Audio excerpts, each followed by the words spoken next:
Selamat pagi. Pak. Apa kabar? Sehat. Sehat. Oke ya, siap belajar? Oke ya. Jadi kita absen. Ya, ada berapa tidak hadir ya? Febriana, Hadir Pak. Resansia, Hadir Pak. oke Tessa, Hadir Pak. Herlin, Hadir Pak. oke Agam. Hadir Pak. Oke, baik, terima kasih. Ada berapa yang tidak hadir hari ini? Oke, Bapak minta Agam pimpin kita dalam doa dulu ya sebelum kita mulai. Silakan Agam. Silakan.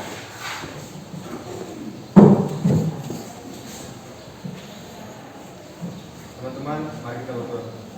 Tuhan, terima kasih karena Engkau telah berkenan memberkati kami dengan kesehatan sehingga kami dapat bersekolah pada hari ini. Sekarang kami ingin memulai pelajaran kami karena Engkau berkenan memberkati kami dari awal pertengahan sampai akhirnya agar pelajaran kami dapat berjalan dengan lancar dan seturut pendapat. Tidak lupa juga kami berdoa buat guru kami yang mengajar kiranya Engkau memberkati dia, berikan dia kesehatan agar dia dapat memberikan materi dengan baik dan lebih baik juga. Inilah doa dan permohonan kami dalam nama Yesus kami sudah berdoa. Amin. Amin.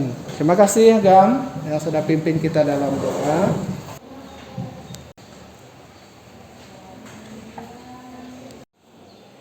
Ya, bagian ini kita akan diskusikan bagaimana ya hubungan ya antar teks Alkitab dengan tanggung jawab suami, ya menganalisis hubungan antara anak dengan orang tua, suami dengan istri, ya dan tantangan yang dialami oleh suami istri Kristen hari ini.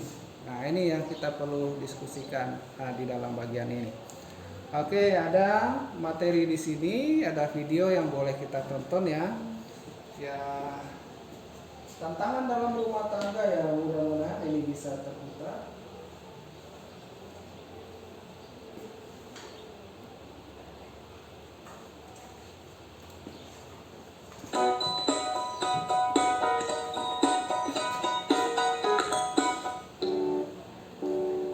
Pertengkaran rumah tangga.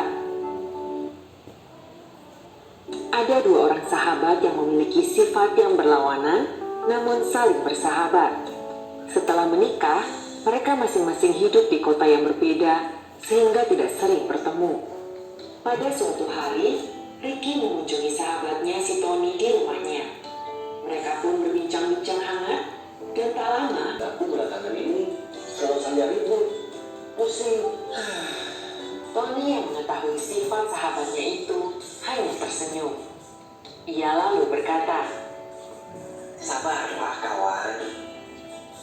setelah berbincang lagi sejenak, Tony pun memanggil istrinya dan berkata, Istriku, tolong kamu ambilkan lampu saya bentar ya. tak lama, istri Tony muncul dan membawakannya sebuah lampu senter. Setelah itu, Tony kembali berkata pada istrinya, Oh iya, tolong sajikan juga roti untukku ya. Istrinya pun pergi sebentar ke belakang, lalu kembali dengan beberapa potong biskuit di atas piring. Lalu piring itu diletakkan di depan Tony. Tanpa berkata apa-apa, Tony tersenyum pada istrinya, lalu berterima kasih. Temannya Ricky hanya terdiam melihat semua adegan itu. Ia mengernyitkan dahinya, lalu berkata dengan hati-hati pada sahabatnya, Tony, untuk apa kamu meminta saya bisa bolong begini? Kamu gak protes? Tony tersenyum pada temannya itu, lalu berkata, Iya, memang Ri. Senter ini tidak berguna di siang hari bolong begini. Tapi istriku terbiasa untuk tidak mempertanyakan satu persatu alasan permintaanku. Karena ia selalu berpikir positif bahwa apapun yang kuminta pastilah ada maksudnya. Lalu saat aku meminta roti dan dia membawa biskuit, aku pun sudah terbiasa untuk berpikir positif dan tidak mempertanyakan alasannya. Mungkin rotinya habis dan hanya ada biskuit. Aku hanya yakin bahwa semua yang ia "Enggak, dari konflik-konflik yang tidak perlu."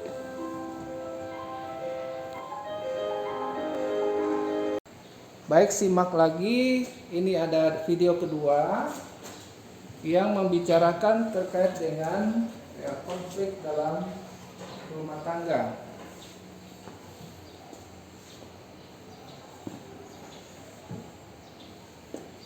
Apa dia masanya apa? Contoh paling sering gue denger tuh terutama soal pilihan karir. Misalnya orang tua mau anaknya jadi PNS, padahal anaknya nggak mau, maunya kerja di sesuatu yang lebih sesuai sama passionnya, atau lebih kekinian lah, atau mungkin mau jadi pengusaha. Padahal mungkin beberapa atau banyak dari lo sebenarnya sayang sama mereka dan gak ada niatan buat lawan orang tua. Tapi kok rasanya salah terus-terusan di mata mereka. Kalau lo mengalami apa yang gue cerita di atas, lo ada di video yang tepat. Sebelum kita bahas, lo subscribe dulu channel 1% ini dan nyalain notification bell-nya supaya lo gak ketinggalan video yang dihadapin sama banyak banget orang di generasi sekarang. Dan masalahnya kadang gak cuma sampai karir, tapi kemana-mana. Orang tuanya maksa buat pilih sama jodoh pilihan mereka, padahal gak sesuai selera. Nah, yang kayak gini-gini nih, masalahnya mereka ini kan orang tua ya, dan gue yakin sebetulnya mungkin lo juga nggak mau pengen ngelawan orang tua, tapi ya gimana, pengen ngejar cita-cita dihalang-halangin, mau mempertahankan idealisme ditutup tiap hari, pengen sukanya ini dilarang-larang. Buat ngertiin kenapa sampai hubungan lo dan orang tua lo jadi serumit itu, coba deh kita mulai dengan ngerti dulu orang tua lo. Tahun 1990, mana ada sih orang punya internet di rumah? Komputer aja nggak semua orang punya. Sekarang lu punya internet di tangan lu sendiri gitu, di handphone lo. Industri zaman itu beda banget sama industri zaman sekarang. Ada banyak pekerjaan yang dulunya nggak ada, sekarang ada. Dan ini juga berpengaruh ke perekonomian dunia secara umum. Dulu tuh cari kerja jauh lebih susah dibandingkan sekarang. Kenapa? Ya karena industrinya sedikit, lapangan kerjaan juga lebih sedikit. Nah, itu tadi cuplikan dari video yang bisa membuat kita berpikir apa sebenarnya harus kita bangun di dalam hubungan-hubungan ini antara orang tua dengan saudara, ya di dalam kehidupan keluarga atau pernikahan. Ya, Bapak minta kalian diskusikan tadi ya sesuai dengan materi kita tadi. Ya silakan diskusi kelompoknya ya dua orang. Ya, sehingga kita bisa menyimpulkan nanti apa menjadi pendapat kalian terkait dengan materi kita hari ini. Ya, yang perlu didiskusikan dalam kelompoknya ya, silakan nanti duduk di kelompoknya. Ya, diskusikan hubungan anak dengan orang tua, bagaimana membangun hubungan suami istri dan tantangan yang dihadapi oleh suami istri Kristen saat ini ya, hubungan anak antara suami dan orang tua dengan anak ya. Nah, silakan referensi ayatnya ada di dalam Efesus pasal 5 ayat 22 sampai 23 dan pasal 6 ayat 1 dan sampai 4 dan Kolose pasal 3 ayat 18 sampai 21. Jadi silakan nanti kalian ya kumpul dengan kelompoknya dan kita akan bahas bagian ini. Ya, silakan. Oke, jadi Bapak minta silakan buat kelompoknya. Ya baik, ya sudah duduk di kelompoknya, silakan dibahas ya.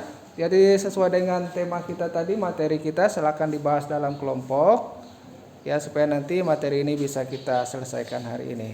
Terima kasih. Ya semangat kelompok 1, silakan dibahas ya. Harus kerjasama ya. Ya kelompok 2 silakan. Ya kerjasamanya sebentar dipresentasikan ya. Oke, bagaimana? Sudah selesai? Ya, Bapak minta kalau sudah, ya silakan ya dipresentasikan di depan. Ya. Oke, kelompok 1 kalau sudah selesai, silakan ya dipresentasikan hasil diskusinya. Kita mau dengar ya hasil diskusinya. Di sini kelompok kami ingin menyimpulkan kesimpulan dari materi pembelajaran. Berdasarkan ayat-ayat tersebut, bentuk hubungan dalam keluarga adalah sebagai berikut. Yang pertama, suami mengasihi istri dan tidak boleh berlaku kasar kepada istrinya. Yang kedua, istri tunduk dan taat kepada suami dalam segala hal. Yang ketiga, anak-anak menghormati dan menaati orang tuanya.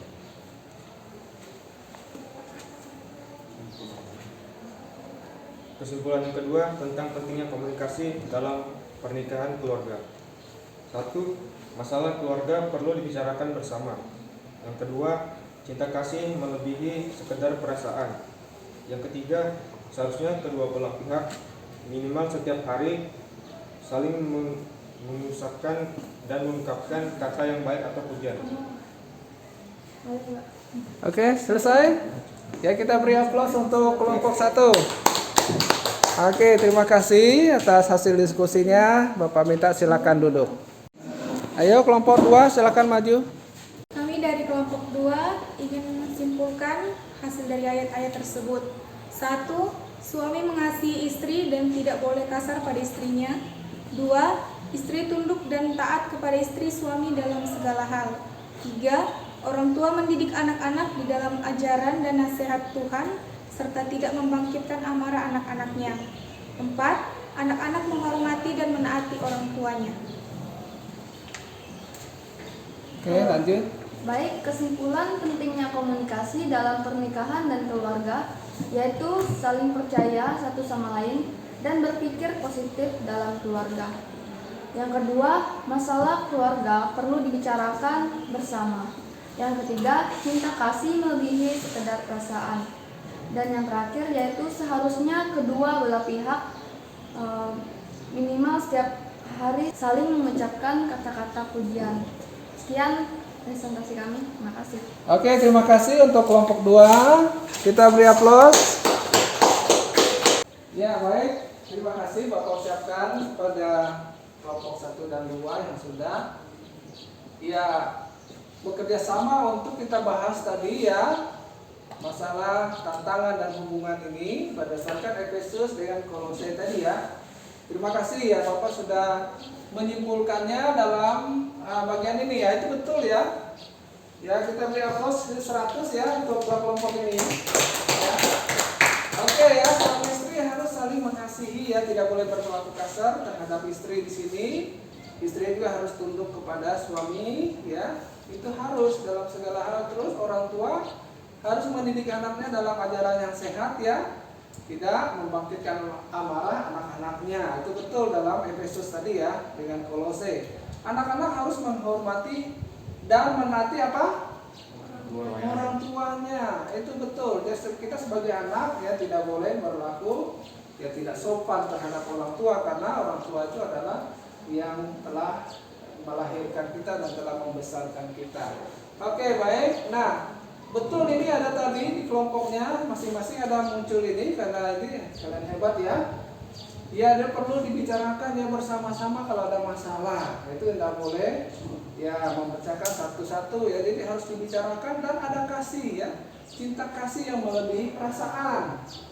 Ya, karena perasaan itu berubah-ubah ya. Tapi kalau kasih, cinta kasih ini ya itu harus dalam segala situasi harus saling mengasihi. Ya, oke, baik. Ada kata-kata pujian yang penting ya dalam ya berkeluarga ya. Dalam rumah tangga kita, dalam keluarga itu boleh ya. Ya, ada puji-pujian ya yang kita ucapkan satu dengan yang lain dan selain kita memuji Tuhan. Nah, ini yang materi kita hari ini. Oke ya, jadi kita pada kesimpulannya tadi bahwa kita harus saling ya melakukan sebuah hubungan yang harmonis dalam keluarga sehingga kita menjadi anak yang hidup dalam keluarga itu untuk kita membangun sebuah keluarga yang sehat, ya harmonis ya di dalam kehidupan ini. Oke, kita berdoa dulu untuk mengakhiri pelajaran kita hari ini. Bapak ucapkan terima kasih atas kerjasamanya. Ini sudah kita selesaikan materi kita hari ini bahwa yang perlu kita bangun dalam hubungan kita, komunikasi kita dengan orang tua ya, dengan ya bagaimana tantangan-tantangan yang dihadapi saat ini ya, itu selalu kasih yang menjadi ya tujuan kita supaya nanti kita bisa menghadapi segala tantangan itu dalam hidup kita. Oke, baik, kita berdoa.